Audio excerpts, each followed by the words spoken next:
All right, what is up, guys? Happy Saturday.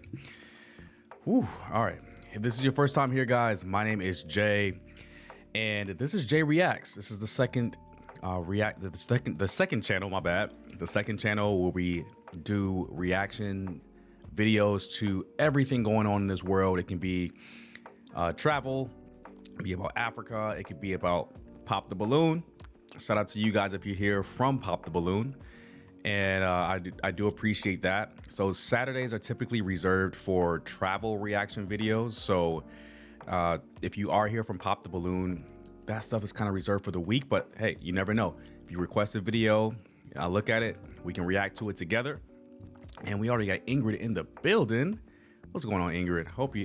I hope you're having a happy Saturday as well. It's been a minute since we've seen you live. So I'm glad that you're here. And let's see. I don't know if I have anything to really say. If I do make any wrestling references during this live stream, I actually just finished watching the Vince McMahon documentary on Netflix, which was really good. I was a really big wrestling fan back in the Attitude Era in like the late 90s, mid to late 90s and early 2000s. So yeah, it was epic. If you guys haven't watched that already, go ahead and watch it. You're gonna love it. I am definitely not here for Pop the Balloon. Hey, no worries, Ingrid. But all my day ones, all my OGs, this is how we started our community. This is how we started it. We started with these travel videos, and particularly about Africa, which is something that I'm actually interested in, which is why I started like a reaction channel to begin with. I wanted to really delve deeper into the culture of Africa and the African diaspora that's all around the world, because not enough people get exposed to this type of content. It's always, especially here if you're living in the USA, it's always like the USA is the biggest and baddest country on the entire planet. And that may have been true decades ago. But now, I don't think that's the case.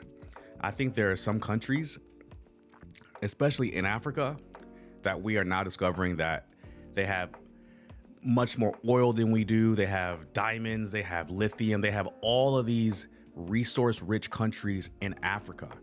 And people are trying to exploit those countries now because of how rich they are. And the people that actually live in these countries are getting exploited because they don't know how wealthy and how rich they already are in their own country. And I find that very sad. But we're going to expose these people and just show everyone how rich and how great Africa is, video by video.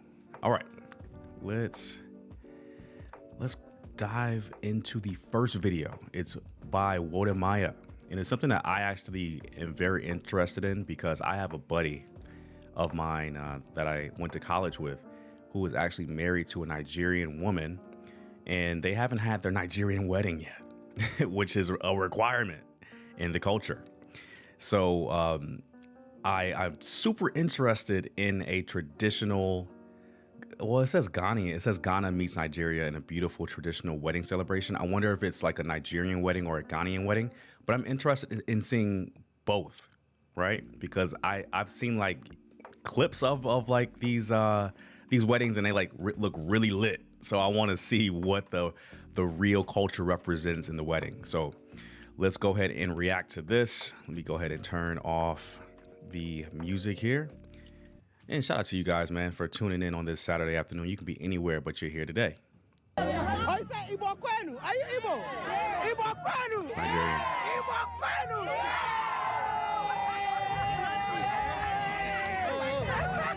He say Igbo Kwenu.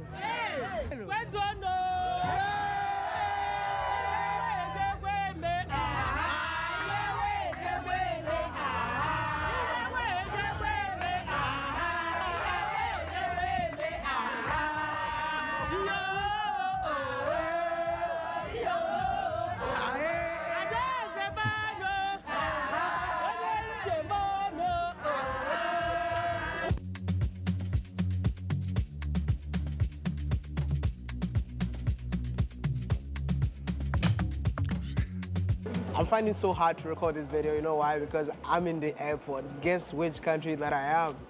My goodness, I made it to Nigeria once again. This is my third time in Nigeria. Anytime I come in here, it's just full of excitement. But this time around, I'm here because of a beautiful union between Ghana and Nigeria. Man. I mean, my brother from Ghana is getting married to a beautiful Nigerian woman, and you know how we need to do it? We need to be here. We need to celebrate that union, and I can't wait to share this beautiful day with Wow. you. We are in the airport, and yeah, we're heading to Enugu, and I want you all to come along with me, man. You know what? But I'm so happy, but I don't know what to tell you. Just like this video, subscribe to be part of this awesome channel, and come along with me. Let's have some fun.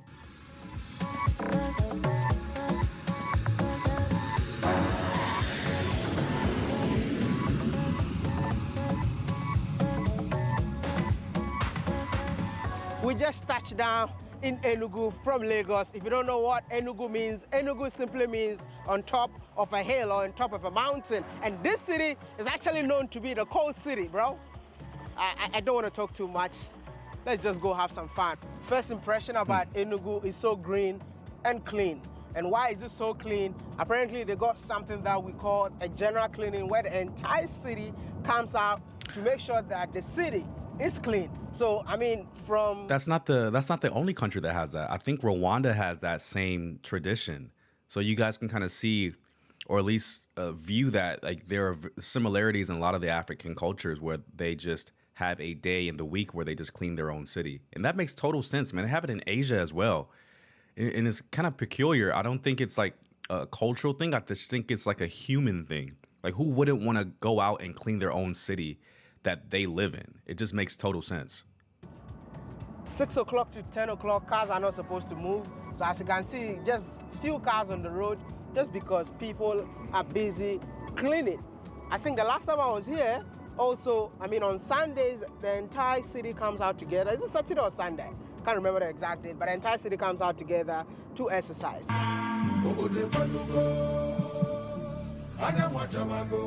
Bro, give me one of these outfits. I need to go like to the African market and like buy one of these outfits and rock these outfits, because people like, at least where I'm from here in Vegas, they're not used to seeing like outfits like this. So they're gonna be like, who is that? Like, is he like an African prince? Is he from Zamunda?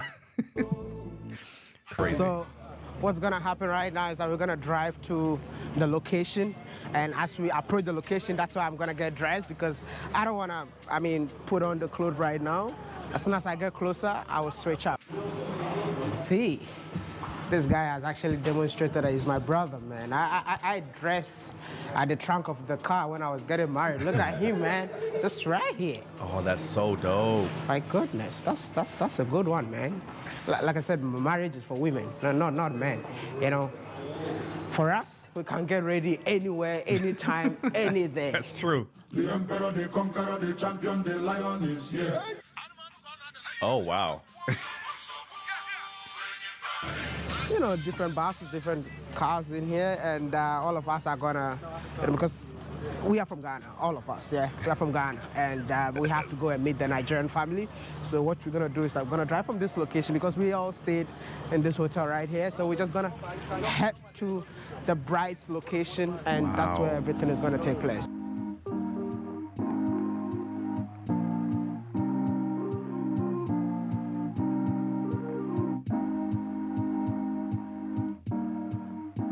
From our hotel to this place, it took us almost an hour drive. And as you can see, it's like we are almost there, yeah? But where we're going, it's more like a typical, authentic African village. So we need to look typical Ghanaians, right? So that's why we're all changing. I'm about to change. By the way, I need help. Hi, I need help, man. So from what my understanding is that this is the Ghanaian side of the family. So it looks like they're going to be dressing in the traditional Ghanaian outfits. And then the Nigerian side of the family, they're going to be dressing in the traditional Nigerian outfits as well. This is looking to be a really cool wedding, because you get a combination of both cultures, and you get to see the differences and the similarities in one ceremony. It might be the same type of cultural wedding which we're about to see in this video. I cannot wait to see it. Brother, you need to help me. So, oh, you can help me. Thank you. This is my first time. The last time I learned to put on this clothes was when my dad was teaching me, and a week later he passed on.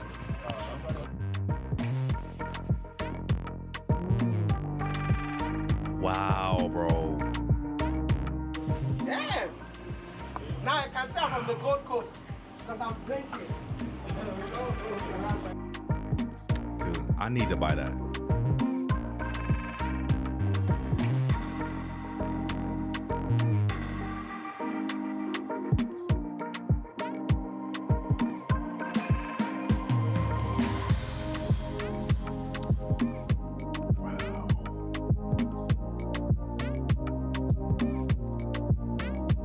That's a beautiful wedding too. Holy. They got drones and stuff. That's cool. What did he just say? Never seen you before. You like this before. Oh, you look like a king. How much is money? It's nothing. Oh, I look like a kid today. Only for today. I don't know. See, this is the day to remember. Yep. I've been waiting for this day all this year. Right now, I'm so happy my dreams just come true. Your dream just came true. My goodness. I'll go to sleep tonight. My goodness.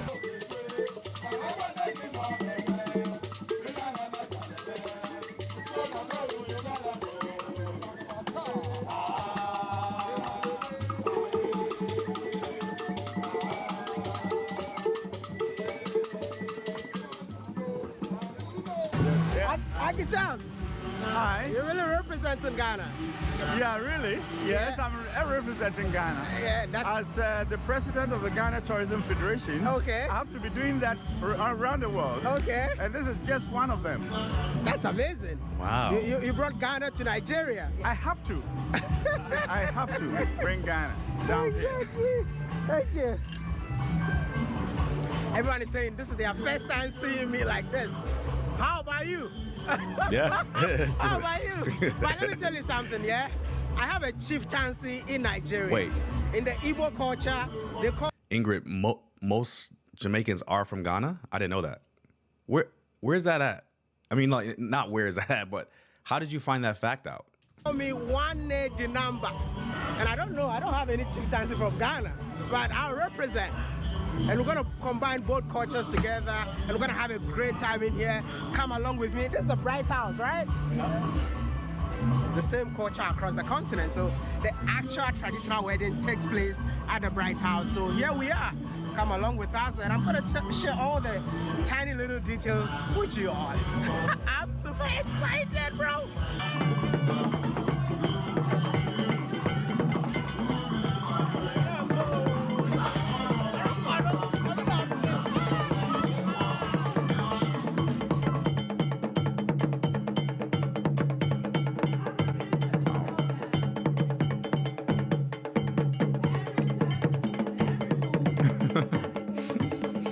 I'm sorry, whenever I hear that beat, I know I'm so Americanized. I just think of like Coming to America. Because it's like they did the exact. This is probably where they got it from, obviously. But this goes to show you like how much like art portrays life, or life portrays art sometimes, and we get to see it here.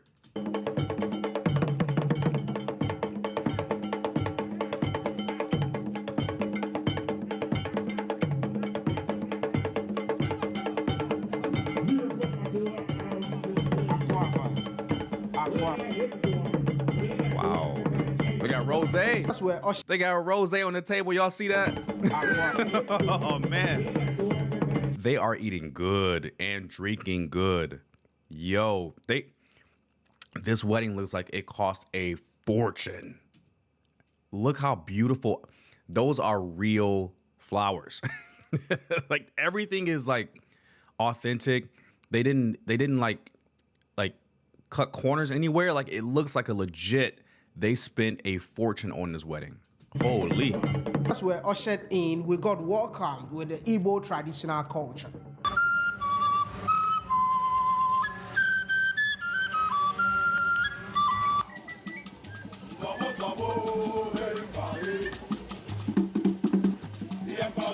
the champion, the lion is them. Sabo, sabo,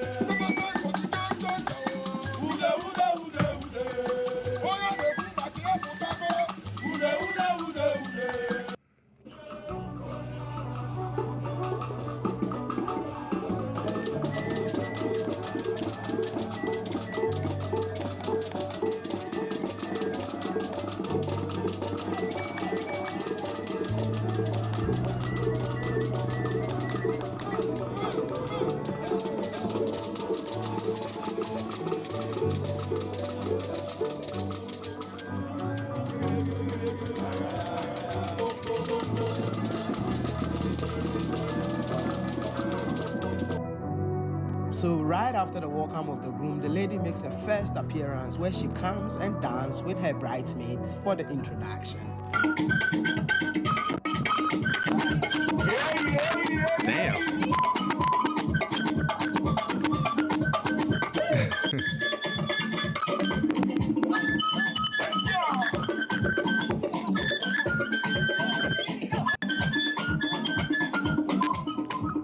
Whoa.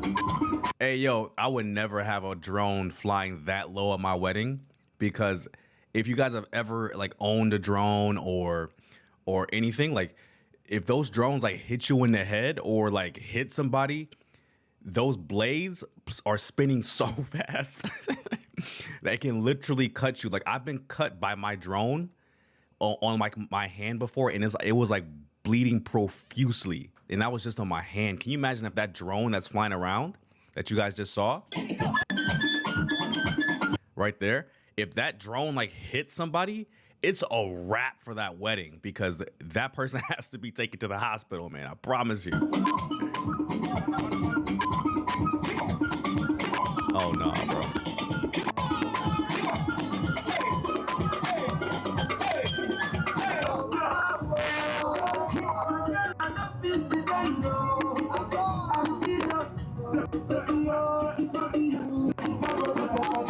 How do you feel seeing both cultures coming together to form a union? Oddly, it's a beautiful mixture. I think cultures are very similar, just a language barrier.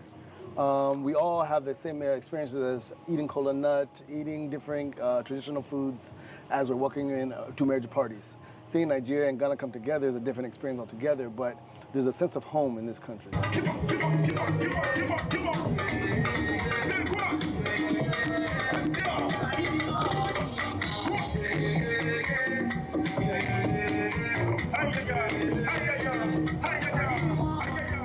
The event is amazing.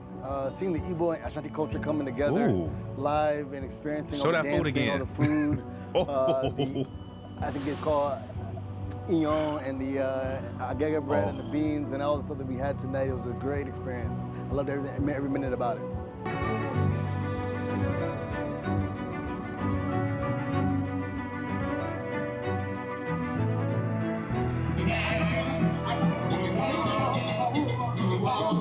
Oh, they do throw money. I forgot like the Nigerian culture, they throw money at their wedding, which is crazy. Let me get to the chats really quick. The slaves that they could not control, they brought to Jamaica. Oh, I didn't know that. See, this is why I love doing these live streams, man, because clearly I don't know everything, but maybe someone in my audience does. Ingrid, thank you so much for that. Wow, that's impressive. Like, I'm also impressed and just happy to see like people that look like me and you in Africa. Like, these are our brothers and sisters.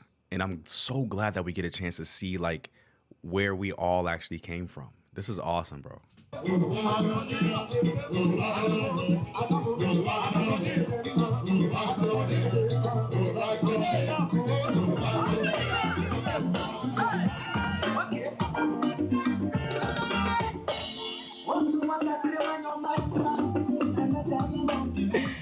this is the part that really excites me the most because we have exactly the same culture in Ghana.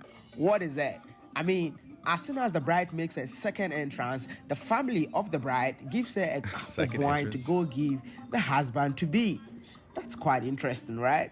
Which country are you from? Let me know in the comment section. Is it exactly the same culture in your country? Trust me, Africa is one big continent, but it's a village.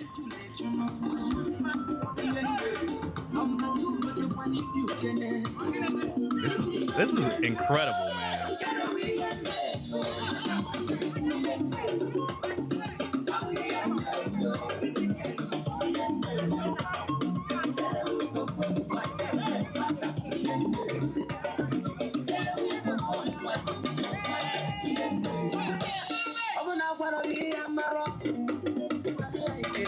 Let's go. Hey, come on.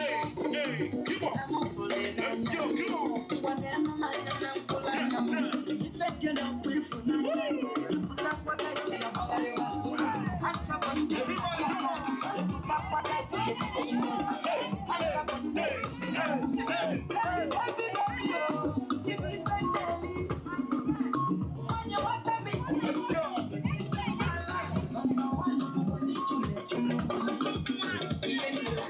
This is so far outside of the typical like American wedding or North American wedding or like the Western wedding. This is so far outside of that, and I love every minute of it because it's so different, yet it's so culturally significant because the people from these countries did not lose their culture or heritage. Even if they grew up outside of Nigeria or Ghana, they still came back to their country and still had their cultural wedding. And this looks spectacular. Wow.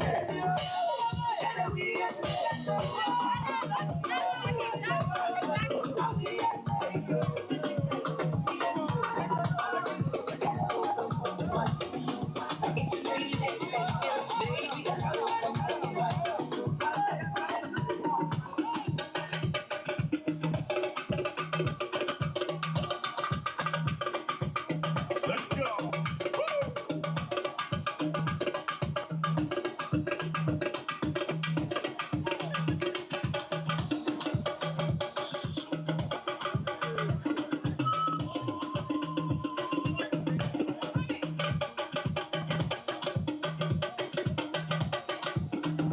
All right, ladies and gentlemen. This is the part that I feel like it's a trick because as soon as the groom drinks the wine, he has to put money in the wine glass and then both of them walks to the parent of the bride as they pray and bless the marriage. What?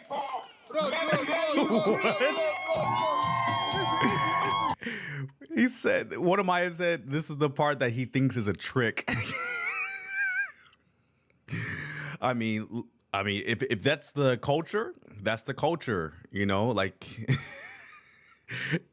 I couldn't imagine like me being from a different culture and my future wife telling me like, hey, you have to drink this and then you got to put your money in this cup and you got to take this to my parents and then they bless the wedding and they take your money. I'm like, bro, like what? What? Let's all need to walk way. Let's all need to walk way. Let's all need to. Are you ready? This is wild, bro. Demonization, chicken from money pressure, interrogation. Damn.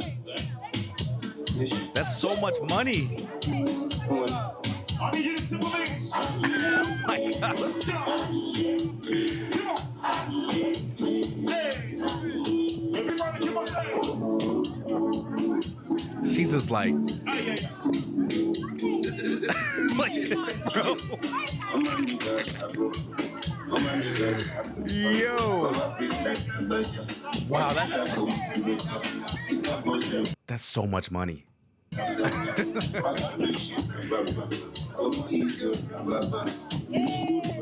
go. People say. Music and the permission to enter the street.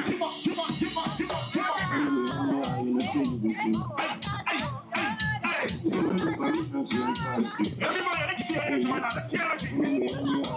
1, 2, say. Everybody,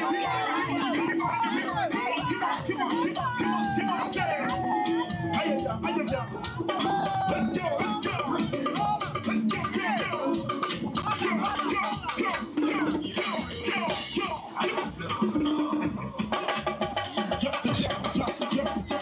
Yeah, he is. Let's do it, let's go, come on.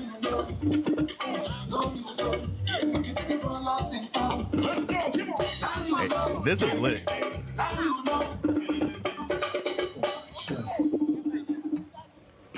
In doing so, they break the kola nut, pray over it, and make good wishes for the couple.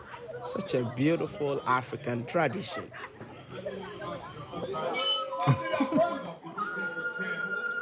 West Africans involved.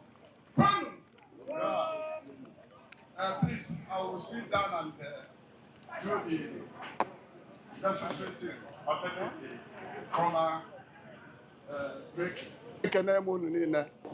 Why do we have to break the kola into two? Signifies peace, love, gratitude. So when you are praying, because they have to pray. Okay. Yeah. So when you pray, you open. It has a different meaning. You know, just about prayers. You pray, you greet the people you want to greet. Say lovely prayers to the people you want to say to. Your life will be easy every day. Success, good health, good wealth, unity, everything that will make us to prosper. We thank God for everything for you. I know that you prosper. Yeah, the Igbo tradition is a beautiful tradition. We went through so many different rituals during the ceremony, and it was nice. Like, for example, the eating of the kola nut. We eat the kola nut as well. Drinking of the palm wine, the trading of the dowry. Yeah, it's a lot of similarities with Ashanti culture. It was very enlightening. N'ọjị wetara anyị na na-ekene echebe anyị gọzie anyị ogologo ndụ na ahụ isi ike. Anyị na-ayọ n'ihe anyị bịara ime ebe a ka ọ bụrụ ihe nke ga-aga ọfụma. Chebe nwoke, chebe nwaanyị, chebe onye ọbụla bịara ebe a, ụmụaka. Anyị na-ayọ ka udo dị.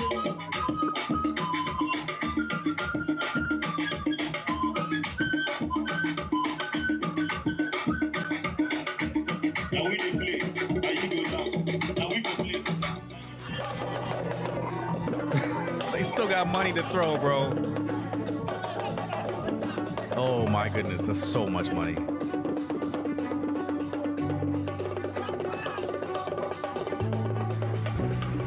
And they say Africa is poor. They lie.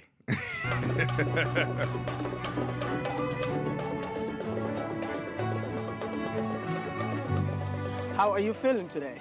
I'm feeling very well, very, very well. I'm having fun, I'm excited.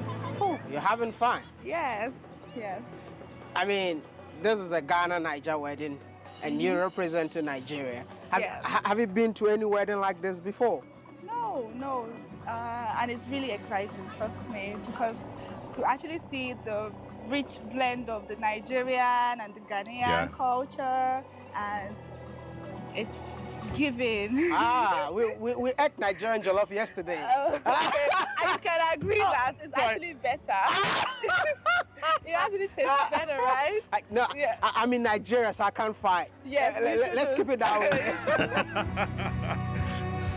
There's just a big fight. I'm sorry, like I thought that whole portion was that there was a fight. There's always a fight over who has the best jollof, either Nigeria or Ghana. So that little portion of the video was pretty funny because each side always has like a significant argument over the other. And it's kind of funny that this wedding is between a Ghanaian and Nigerian. So they're always going to have this fight over who has the best jollof.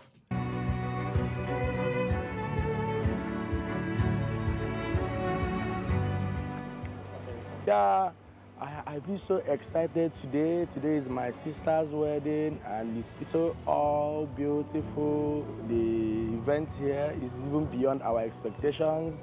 our in-laws from Ghana. They are so lovely and kind. You know, I'm just happy about the happenings around now. I'm so happy, and I'm overjoyed. I never expected it to happen.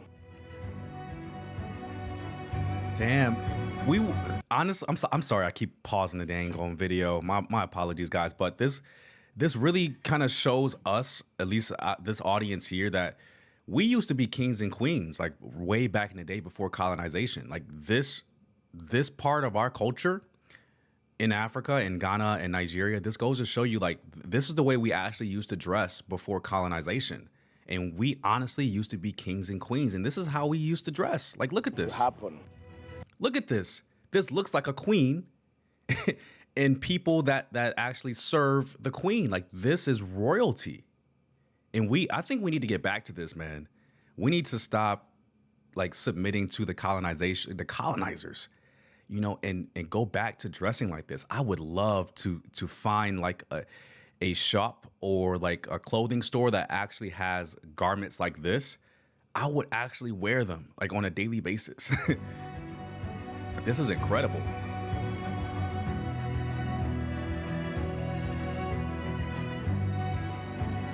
So, how do you feel being here today, man? I mean, representing Ghana Niger wedding.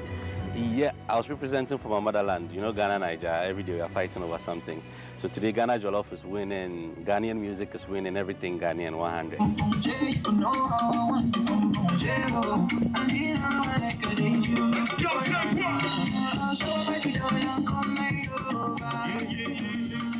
You came all the way from America. Yes, sir. Damn. Straight out of Atlanta, Georgia. And how do you feel being here? Wow. It's a blessing to fly here and to witness another wedding. It's amazing. It's an honor just to be here to witness another wedding. And witnessing Nigeria, Ghana wedding, how does that feel? Man, it's beautiful. I can definitely relate to West African weddings. And he look, guys, that's the guy that's talking right now in the brown, and he looks like he belongs there, because what? Because our ancestors are from Africa. I think that every African American or every Black American in this country should be awarded a free trip to somewhere in West Africa or wherever they identify where they're from in Africa. If they take like a 23andMe or like a DNA test, I believe that once they take a DNA test and they find out which African countries they're from or mainly from, I believe that the government should sponsor a trip to that particular country to learn about their culture. And then I believe that they also should be granted citizenship to that country as well, so they can start investing back into the country where their ancestors are from. I think that would be a great system, man. I don't know how to like put that, like plant that seed into like someone's head in government here in the USA. It's probably never going to happen, but it's a great idea because it gives us the opportunity to figure out who we are, who we truly are, where we're from, and what our culture is. And this guy from Atlanta, Georgia, a Black American from Atlanta, Georgia, is in the midst of Nigerians and Ghanaians, and he looks like he belongs there. He doesn't look like he's American at all. This is incredible. Definitely relates to West African weddings because a lot of my friends are West African. First friends is Ghanaian. Man, it's amazing, man. It's a beautiful festive occasion. You know, my big brother Kwabena, you know, we go back, so this is a beautiful situation. Everybody's here. The women look great. The food is good. The drinking is good. The food, bro. Oh my God.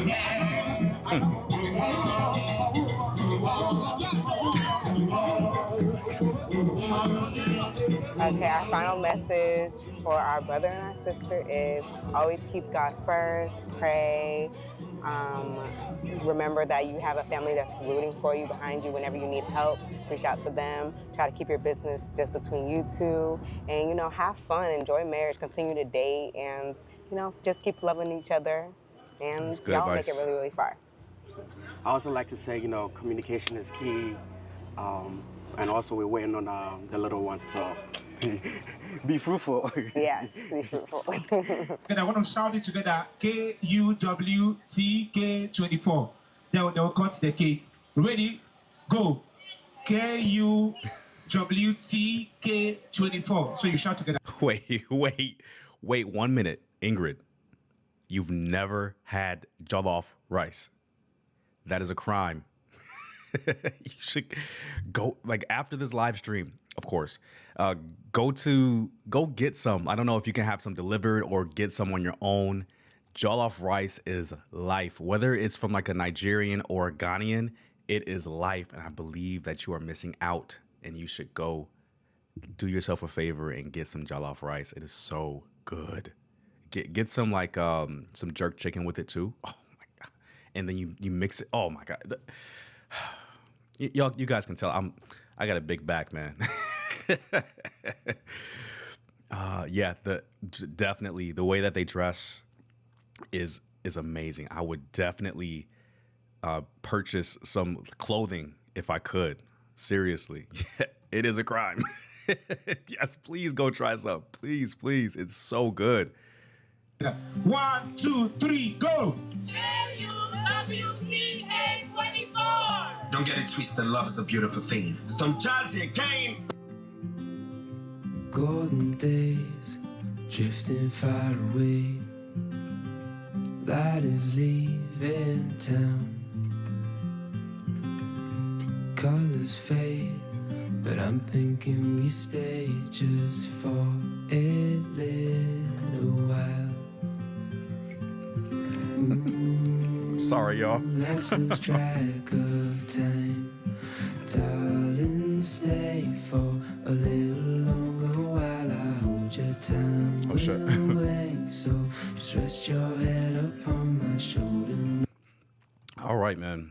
My bad, guys. I'm still finishing my breakfast out. I do this for y'all, man. Seriously, I really do. Okay. Ingrid, yes. Jollof, rice, jerk chicken. And then you pick the meat off the chicken and you mix it in with the jollof. And then you eat the jollof and the chicken together. Yes. Yes, just yes. Okay. We've got a couple of choices here. I've always wanted to know, I'm just covering my mouth so you guys know. This is very rude, talking with my mouth full of food.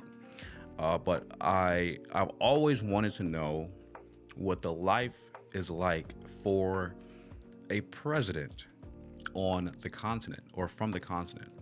And I did find a video.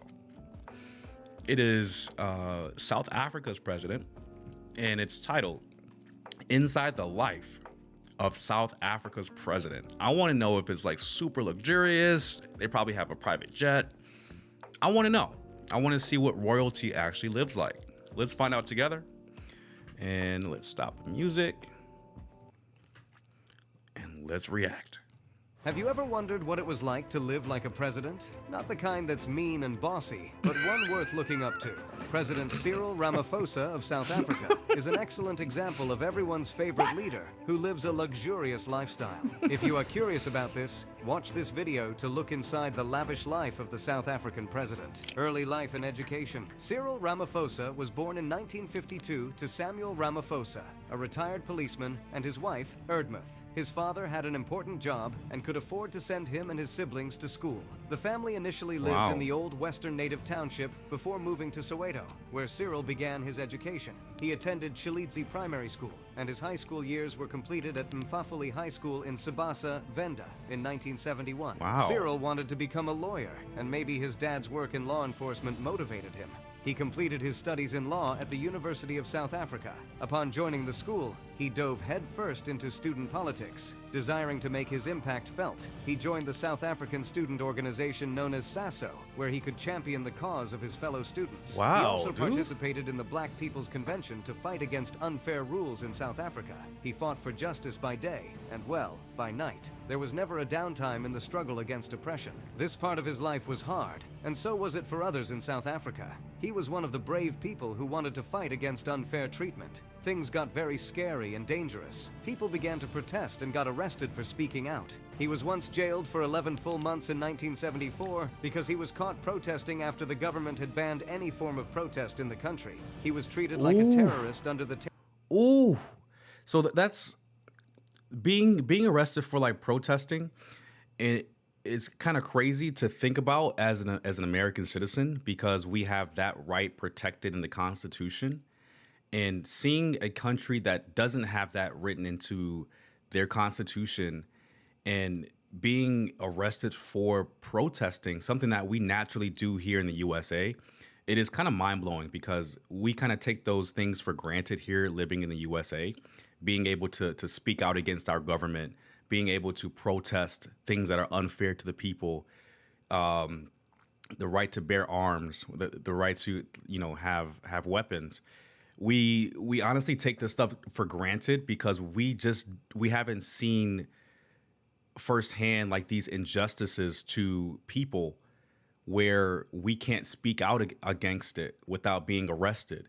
But yet we have countries like South Africa, China, for instance. They have issues in Hong Kong and Taiwan where these people are being oppressed for the most part, and when they speak out against the government, they get arrested, or even worse, because they don't have these rights protected in their constitution. And seeing this here is kind of crazy, man. I really haven't seen firsthand like people's rights like this being violated, and then not being able to speak out against it without being arrested. Terrorism Act. For him, there was no retreat and no surrender. Despite the difficult time in prison, he soon returned to the crowd. 2 years later, he would find himself in jail again, this time for 6 months, following another Soweto student uprising in 1976. This man would need an extra shelf if there ever be an award for persistence. Nation at the time, and fought tooth and nail as his life depended on it. And indeed, that was the case. Journey to become president. Cyril Ramaphosa went from being a rebellious law student to becoming the president of one of Africa's wealthiest economies. He joined the ANC and was the party's chief negotiator to end apartheid in 1991. Damn. He also became one of the top candidates expected to become president after Mandela. Instead, he quit politics and started doing business. He knew how also to win their money as well. First, he brought McDonald's to South Africa. Then, he became head of a telecom firm called MTN. He also founded a conglomerate that put its nose in everything from food and beverage to the energy sector. He made some serious money in this period of his life, and when he was satisfied, what he did next would shock you. He decided it was time to return back to his first love, politics, this time as a man whom even his enemies could not ignore. He returned in 2012. Then he became vice president of Jacob Zuma, who later resigned due to several scandals. For your information, this was perhaps the most controversial African president at the time. When Really? Zuma retired, the country needed a face they could trust and a trustworthy track record, and no one was more deserving than Cyril Ramaphosa. At this time, he was a couple of $100 million rich, and as such, he had no want to... Whoa, wait a minute. A couple $100 million? Bro.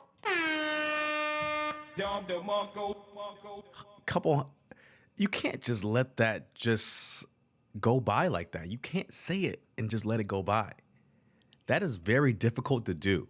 A couple $100 million. Fosa. At this time, he was a couple of $100 million rich, and as such, he had no want of money. But he had acquired quite the expensive taste. Who wouldn't? At least he was better than politicians with no funding source other than their paychecks and would misuse taxpayers' funds. Keeping the South African president safe is really expensive. Realizing he probably has a lot of enemies already, he spared no expense to protect himself and his ministers. Believe it or not, the country's expenditure on private security can amount to as high as $400 million in a year. Damn! This covers all the important people in government, by the way. But of course, he gets preferential treatment. He is the alpha dog, after all. His personal security team includes a convoy of 9 cars, including bulletproof sedans and an ambulance, accompanied by up to 20 guards. depending on the occasion. And if he were going straight into the flames of hell, they would follow suit while armed to the teeth. Private jet collections. First and foremost, President Ramaphosa can use the official presidential jet. Forgive me, but it's like the South African presidential jet is stuck in a time warp. I mean, it's a Boeing 737, not a TARDIS. President Ramaphosa deserves better than feeling like he's trapped in a time machine every time he takes off. What? The jet probably has more stories than a history book, having been through more presidents than some people have had hot dinners. It's like the plane that time forgot, and the way it performs shows it. But hey, at least President Ramaphosa has his own presidential slumber party at 30,000 feet with his private bedroom and shower. It's like a flying hotel suite, with turbulence for that extra thrill. And when the official jet isn't available, he's hopping on a Boeing 727 and a Gulfstream. It's like he's collecting leased aircraft as a hobby. The old Boeing 727 is currently outdated, and a move was made in 2015 to acquire a new jet for the presidential fleet. The issue with the plane has given South African presidents a bad rep. It was like a mountain they could never scale. Well, they literally would have if the plane had been good enough in the first place. However, President Ramaphosa has managed to fulfill his international obligations by using alternative means. On these occasions, he and his team are transported on a Boeing 727 and a Gulfstream, both of which are leased from a South African airline.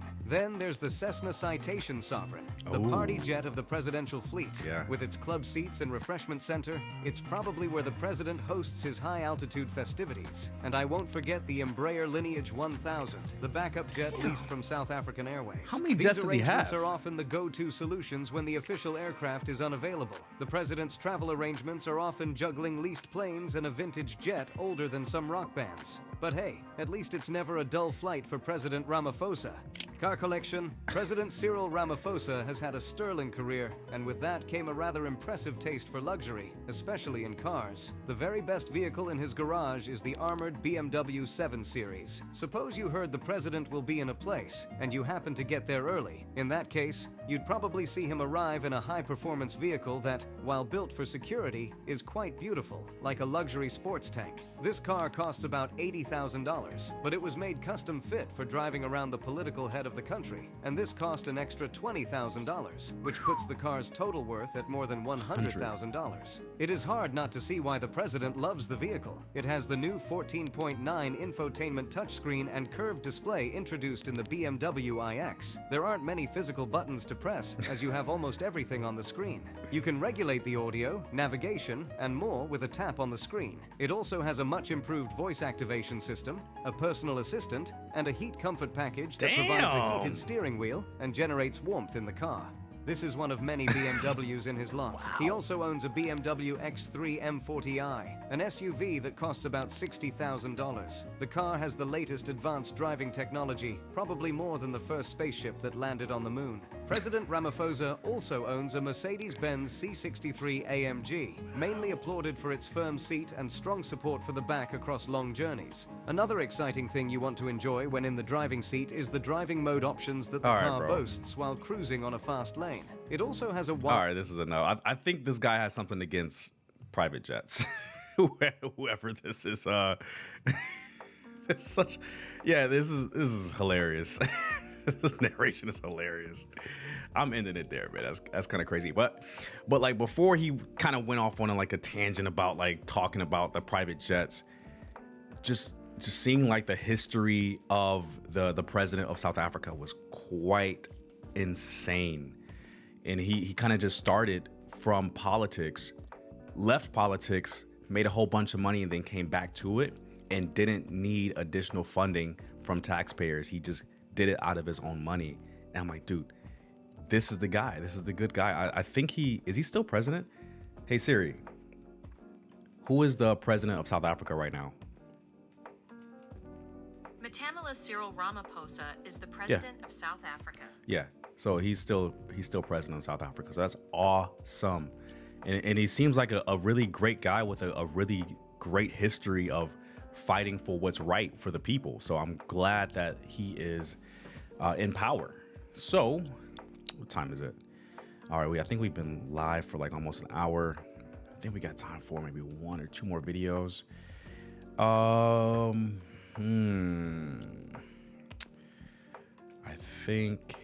think I want to go to. How long is this video? This is 22 minutes and this one's 13. Let's do this one and then we'll do the video about Makoko. I'm interested. I haven't seen this video. I'm actually going to subscribe to their channel. These folks are Joan and Amali. I've never heard of their channel before, but they have 119,000 subscribers, so they must be doing something right. And this is a video that I'm actually interested in personally. It is called, it's titled, Why Americans Who Can't Afford America Are Moving to This City. And America, if you guys are watching, if my international audience is watching abroad, America, the USA is becoming extremely expensive, where it's pricing out its own citizens. And I honestly, myself, it's getting kind of uncomfortable for me sometimes, but I'm also looking for a place to relocate to in the future that isn't as expensive as America. And I'm wondering which city that they're going to be discussing in this video. It's only 13 minutes and we'll skip it if it's not super interesting. We'll go to Makoko and then we'll probably end the live after that. But let's see what city that they have in mind for Americans to relocate to that's a little bit cheaper to live in, except besides America. So shout out to these guys, man. And let's react, okay? Okay, let's be real. The cost of living is out of control to the point where even a good salary isn't enough to get by. A 2-bedroom rental apartment in LA is now anywhere between $4,000 to $6,000. Even a nice 1-bedroom apartment can cost as much as $9,000. Then you add healthcare, insurance, and other bills. More and more simply cannot afford this, and that's why Americans are starting to flock to Mexico. We just spent 3 days in San Miguel de Allende, which has become the hotspot for Americans looking for an authentic way of life in Mexico. It's easy to understand why people move there, but it's also expensive compared to the rest of Mexico. And that's why we went to Guanajuato. Welcome to Guanajuato. Guanajuato. Hard to say, but easy to love. Where is this place? Guanajuato. Did I mispronounce it too? Guanajuato? I've heard of it, but I don't know where this is. Let's do a quick Google search. Maps. Let's go to maps real quick. My bad, guys. Let's see. Guanajuato? Guanajuato. I've never... God, oh, that's a small city. That's a super small city. So it looks like it's closer to Guadalajara, but this is where they're at now. I'm not too keen on like a small town living, but let's see what they got to say. Some say this town is the next hub for gringo expats. We're here to find out, but also to see how Guanajuato compares to San Miguel de Allende. The first day we spent walking around aimlessly, and we quickly understood why this town is in fact a special place. Before coming here, we also asked our dear friend and San Miguel local Rafa what his thoughts are on Guanajuato. Guanajuato is an amazing city. One time was the richest city in the world. What? In 1800, they had 22 mines with silver and gold. Wow. And this is a really beautiful buildings for architectural thing, and it's cheaper than San Miguel, you know. The city is located in the literal center of Mexico. That mountaintop right there, that's Mexico's geographical center. The city has a population of 170,000 and is located in the altitude of 2,050 meters, which means the air feels thin and the climate can be chilly after dark. Once the sun is gone, it's chilly. Since 1988, it's been a UNESCO World Heritage Site, and that's why you don't see any new developments being built. Even the stores can't use their actual logos, so they are all using these minimalistic and far less intrusive alternatives, and we thought that was super cool. They've also made an effort to paint all the houses in as many different colors as possible, and that alone gives the town a special vibe. Amelia, we've spent 24 hours in Guanajuato. Yeah, it's so cool here. Could you live here? I think I could live here. I think this is the affordable place compared to San Miguel de Allende. So you have the same kind of charming vibe, but you can also get stuff for your money here, you know. Really? So far on our trip to Mexico, this is the most Mexican place we've been. No rich Californians I think we need to see more, and that's what we're going to spend the next 2 days with you guys on the camera. Let me give some backstory on that. The city. Sorry, guys. Let me give some backstory on that joke. So, if you guys are uninitiated in Mexico, particularly in Mexico City, there has been how do I say this? An overtaking of people from North America, so like the USA and Canada. They have been flocking to Mexico City and moving there for if they work remotely. And the locals in Mexico City, in particular, they have been complaining that all of the influx of people from the USA and Canada have been making prices for everything go up for them, including like rent for their like apartments and everything have been just skyrocketing since people have been moving to Mexico City. And the reason why that's so funny is that people that have money from the USA, they'll come to Mexico and just make everything go up in price because they're willing to pay that extra money because they have no idea that it could be cheaper, right? So if they get an apartment that's, for instance, that would cost a local $300 a month, and then they find out that they can rent to someone that is not from Mexico for double $600 a month, they're going to take that $600 a month over the local that wants to pay $300. And you kind of understand how if this keeps happening over and over again in different parts of Mexico, the locals are going to get upset because they can't get the local price anymore because the owner of that particular apartment wants that money, and they're going to rent out to the person that's willing to pay the highest, and that's typically going to be someone from the USA or Canada because the exchange rate to the Mexican peso is going to be a lot better than someone that's local. I mean, it makes sense. It's capitalism, man. Come on. Expats. We are dreamers. Whenever we go to a new place that appeals to us, we immediately play with the idea of moving there. If we had the money, we would probably have hundreds of homes around the world. Unfortunately, we are the very demographic of poor expats moving to Mexico. However, Guanajuato seems like the perfect place for that. And of course, when I say poor expats, I mean expats on a budget. Unless you want something really modern and luxurious, Guanajuato offers simple 1 to 2 bedroom apartments for as little as $300 a month. If we really wanted to live a simple life, a monthly budget of $800 would very much be possible. Then Guanajuato suddenly becomes a very appealing point of interest for budget expats looking to move to Mexico, especially when you continue to get lost in these beautiful and colorful streets. So when you search for Guanajuato on YouTube, all the videos is like, is this Mexico's most beautiful city? Maybe, I don't know. You can see that it's on its way to what San Miguel de Allende is. I think if I was to invest somewhere, Guanajuato would be the place.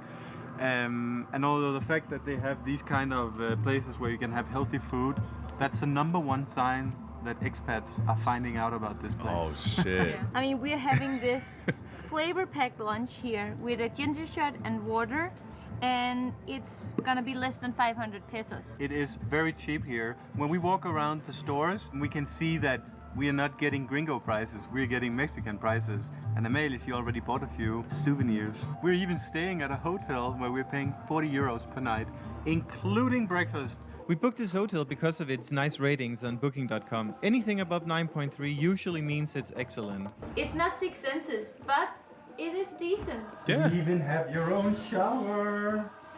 I don't know how many stars it has, but it has 6 rooms. So Guanajuato is not only a cheap place to live, it's also super cheap to vacation here. We love it here, and check out this square. I love squares. The #1 thing to do in Guanajuato is what we always love to do, getting lost. Here you get an idea of where the locals live. You don't take your car here. This is a dead end. The many narrow streets of Guanajuato is almost like a maze of beauty, where you excitedly follow them just to see what's around the corner. Compared to San Miguel de Allende, it's obvious that the food scene isn't nearly as international or creative here. However, we still found lots of restaurants that would keep us busy for a few weeks.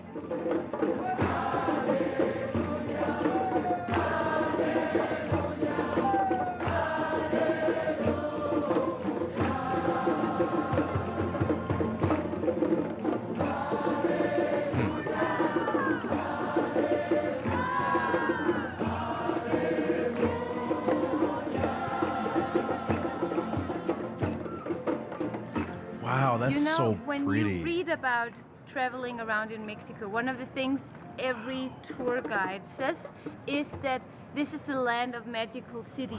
And this is because there used to be so many spiritual indigenous people on this land. And there is definitely something about the energy here. When you look at all the buildings at once, it looks very poor, almost like a Brazilian favela. But then when you isolate each house, it's not poor. And in terms of safety, Guanajuato is very safe. It's very safe. Overall, on our trip through Mexico, Without trying to jinx it. we feel that it is Incredibly safe. just as safe as being in Europe. I mean, Yeah. honestly, there's so many Really? people who don't go to Mexico. Really? Safe as Europe? I haven't heard anyone say that about Mexico before, especially a city that I haven't really wanted to explore myself. And now watching this video makes me want to make the effort to go visit Guanajuato. Is that how you say it? I don't know. Whatever. I want to go where they're at right now. But when they say that it's as safe as Europe, that's incredible, because people think that Mexico in its totality is very dangerous. And like I said in some of my prior reaction videos, Mexico is not dangerous in its totality. There are dangerous parts of Mexico, like Culiacan right now is crazy with cartel activity. But when you go to different parts in different cities, because Mexico is a big country, and you just can't lump one bad part or a couple of bad parts and think that's the totality of the country. You have to kind of specify that there are certain parts that are very safe and some parts that are not that safe that you shouldn't go to right now. But this part with him saying that, I want to know his reasoning why. Mexico, because they're so scared of getting killed. Yeah. But that's just not our impression at all. The more we walk around, the more we fall in love with this place, and It's kind of magical. it's getting closer to San Miguel de Yeah, Allende. it is. Actually, I think I would probably prefer to be here and then be a part of the development that's going on. Well, from an investment perspective, but we're not that kind of people. Since Guanajuato used to be the world's biggest silver mining hub, you find these tunnels throughout the city. We are walking through a tunnel and we don't know where it's taking us. Today they function as actual roads. Pretty cool, but also pretty creepy. They're here again.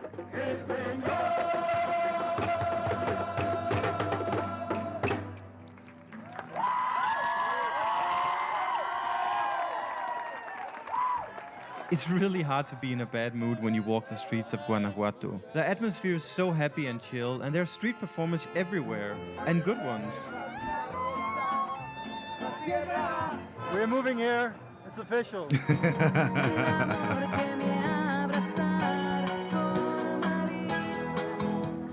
good? Wow. Yeah, she's actually pretty good. English? I speak Spanish. Yeah, English. Yeah. And it says it's medicinal food. Yeah, it means that all ingredients you are putting in your stomach, in your mouth, it adds you.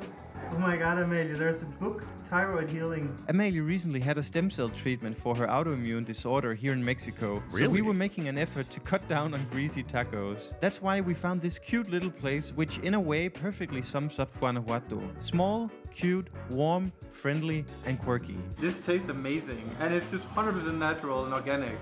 And I didn't expect to see this in Guanajuato. It's even plant-based, Johan. You are a changed man. I'm a changed man? Yeah. What can I say? It's chorizo, but in Dutch. Wow. This was amazing. It was nice to meet you. Coming back soon. So nice meeting you. Wow. And good luck. Nice to meet you. When we say quirky, we mean the fact that you can have medicine food only to head over to the Korean K-pop joint. The following day, we tested Starbucks Korean? versus local coffee. Turns out the coffee is much better here. You're on day 2 of Coachella? Let me do me, okay? Well, I want to do you too. Yeah, but you can't. Although Guanajuato feels small, it does have a lot to offer. How about a mummy museum? What the fuck? Is this something that will give you nightmares? No. The latest mummy fashion. Me, when Amelia asked me to help in the kitchen. Some of these mummies have better hair than you, Johan. It's crazy. Honestly, we didn't know how to react to all this, so we do apologize if our behavior seems inappropriate. It was just such a weird thing to experience. Yeah, These are real weird. people who once walked around in flesh, but it's hard to actually wrap your head around that. Look at the fingers. Wow. Autofocus. That's face weird, bro. Tracking What's the is face? preferring the mummy over you. Maybe he's more human than me. You asked me before if there was something that could give me nightmares in here, and I said no. But this could give me nightmares. What this the- is 100% Whoa. freaky. So Bro. we might have been joking a little bit, but then That's right crazy. on this side of the wall, there are babies, mummified babies. And that really takes the humorous part out of this, because that, I don't know, that really messed with me. The way they were mummified is that they were buried, and then because you have to pay an annual fee to have them buried, some people didn't have the money, so they would have to be exhumed, and because of the minerals and the conditions in the soil, they were mummified, which is super rare. How did you like the museum? I thought it was great. It freaked me out a little bit. Once you start seeing the babies, it's like, Yeah, that's wow, creepy, this is man. serious. In Ugh. Thailand, the younger you die, the bigger a party you have, because it means that the gods, you are already perfect when you didn't have to do anything to be perfect. But that's a convenient culture. We are at Mercado Hidalgo, and it doesn't get much more touristy, No. non-touristy than this. This is a wonderful market, and I think actually we don't see too many gringos or tourists when we are here. Yeah. There are Good. very few, because this is like a student town. There's so many young Mexican people coming here to study, and it gives us this really cool young vibe here. So if you are what you like to call yourself an authentic nomad, I think Guanajuato is the way to go. Certainly. Hola! Estás on YouTube! So we've been walking quite a lot now in this city, and one thing that I love about it is that there are so many tiny stores. It's like people opening up the hallway of their home, and then they're selling stuff that is homemade out of that door. I could see myself live in Guanajuato. Interesting.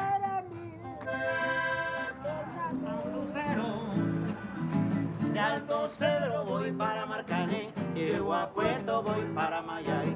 Y ese lucero eres tú. Ay, pero So culture rich. I love it. In a way, Guanajuato is everything an expat could ask for, and I think it does complement the locals in a positive way. Of course, expats usually have a negative impact of housing prices, but they also create jobs and opportunities for the locals. And as our cowboy friend Felix said, Es inevitable. If you spend most Oh, of your shit. life working on your laptop, having Guanajuato at your doorstep is pretty cool. Whenever you feel like a stroll and some food in a cozy setting, you got it. And when you need a getaway, Mexico City is only a 5-hour bus ride away, and the Guanajuato airport less than 30 minutes by car. I realized that we're leaving tomorrow, which is too early. I could have spent another couple of days here actually. I'm enjoying this a lot. I think this is a perfect spot to end the video, because this wraps up Guanajuato pretty well. This is a city of local people, local culture. So if you are the kind of person who are into the Mexican culture, want to be part of it, rather than jamming your own expat culture. You know what I mean. But let's go to Oaxaca and eat more good food. Yes. Bye-bye. Goodbye, Guanajuato. Para todo mal, mezcal. Para todo bien, también. Y si no hay remedio, litro y medio. Salud. Oh, dude, I had no idea. I had no idea that that place existed. I knew it existed, but I didn't know it looked like that, and I didn't know that that may be the next San Miguel de Allende. And for the people that don't know, that San Miguel de Allende is like one of the bigger places in Mexico that expats move to, just because of how beautiful it is and how culture rich it is. And to have another option on the table like that is absolutely amazing. And it was quite eye-opening, to be honest with you. And it made me extra curious about the city. Now I'm going to try to explore it on my own. And let's see. Some Western media outlets portrays the WHO off Mexico as a dangerous drugs gang. Yeah, they do, and they do that Charles, because they don't want you to leave your home country. They don't want you to invest or spend your money in another country, another place, because your home country wants your money. That's honestly it. They want their own economy to flourish. They don't want you to travel to a different country and give to their economy, and then you have a thought of maybe relocating to that country, and then boom, you're gone and you're not contributing to their economy anymore. That's all they're concerned about, bro. They don't really care about anything else but their economy. They want their economy to flourish. That's why the USA, we're kind of like, our economy is like doing that, because so many people are leaving. They're going to Mexico, they're going to Thailand, they're going to the Philippines, they're going to these different countries, and they're working remotely, and they're making US dollars and spending in the local currency, making foreign economies explode, right? And the US economy is just taking a nosedive because of that. And it's just simple economics, man. They want you to stay here. They want you to stay here so they can, so their economy can flourish instead. Let's see. We've been on for about an hour and 15 minutes, man. Makoko. I think we kind of beat Makoko to death already on this channel. Yeah, we did maybe I remember doing 2 or 3 Makoko videos already. Like, we know what Makoko is. It's pretty much like a floating city in Lagos. Yeah, we've done this already, man. I don't want to keep doing this, doing a video about Makoko.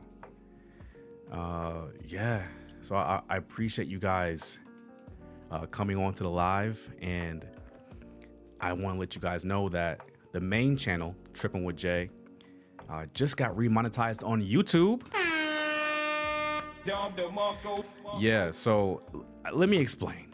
Let me explain, because we're about to end the live on this channel here. So YouTube demonetized me for reused content, even though that it was geared towards doing reactions like this.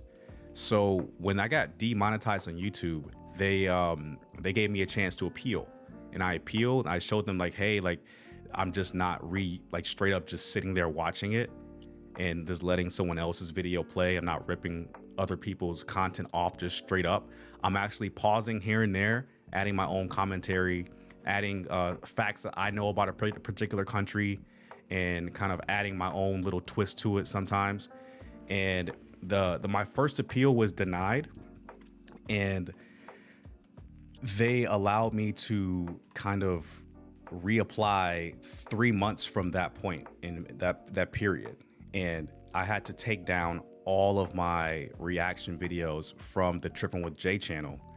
And I did put the majority of the ones from my original channel on Rumble, and they're still available on Rumble for you guys to watch. But I still wanted to do reaction videos. I actually enjoy doing this. This is fun for me because I'm super curious, and I love finding out about new countries, new people in the countries, and just new cultures in general, and just having fun with it and having fun with you guys on Saturdays and doing it live. So I created a separate channel that is dedicated to reaction videos called Jay Reacts, which is what you guys are watching right now. And this channel is dedicated to doing reaction videos that not necessarily centered on travel all the time, because you guys see I do reaction videos on Pop the Balloon. You guys see the travel video reactions as well. So it's whatever is popular right now, and I think that will be entertaining or educational to an audience. I don't just put out like garbage videos, you know, that don't add any value or entertainment to my audience. I like to put out something that you guys could possibly be educated about. So this channel is dedicated to doing reactions, and the primary channel, Tripping with Jay, that just got remonetized, is going to be solely focused on travel. So it does take me a little bit more time to edit videos for that channel. So you guys are going to see maybe a week or 2 weeks go by where I don't post anything on that channel, because I actually have to go out and travel and make these videos and film them and bring them back to the house, edit them, and make sure they're good to go with like music and like titles and everything. And then I have to post them, and then I have to keep being consistent with it. So it takes a little bit more time to do that on the main channel. So you guys will see like gaps of time between releases, but on the reaction channel, that's going to be weekly moving forward. So yeah, man, it's going to be a great time trying to get both channels monetized and still have fun with you guys, man. You know, the reason why like being demonetized sucks so much, it's like going to work for free. And who wants to work for free? You know, it's fun to do, but after a while, man, working for free is kind of crazy. It's insane, actually. But yeah, guys, I appreciate you guys coming through on this Saturday. And yeah, if it's noon, if it's like afternoon, evening, wherever you're at, let's see, make sure. Yeah. Yep. I'm very familiar with that now, my friend, for sure.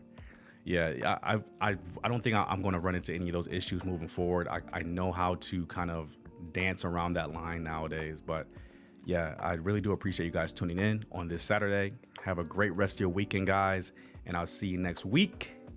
And yeah, your boy has to edit some videos for the main channel because I got about 10 videos to release on the main channel for travel. But that's it, guys. My name is Jay. This is Jay Reacts. Subscribe to the channel if you're not subscribed already. And also subscribe to the main channel, Tripping with Jay, if you want to see me travel around the world. But that's it, guys. Have a good weekend.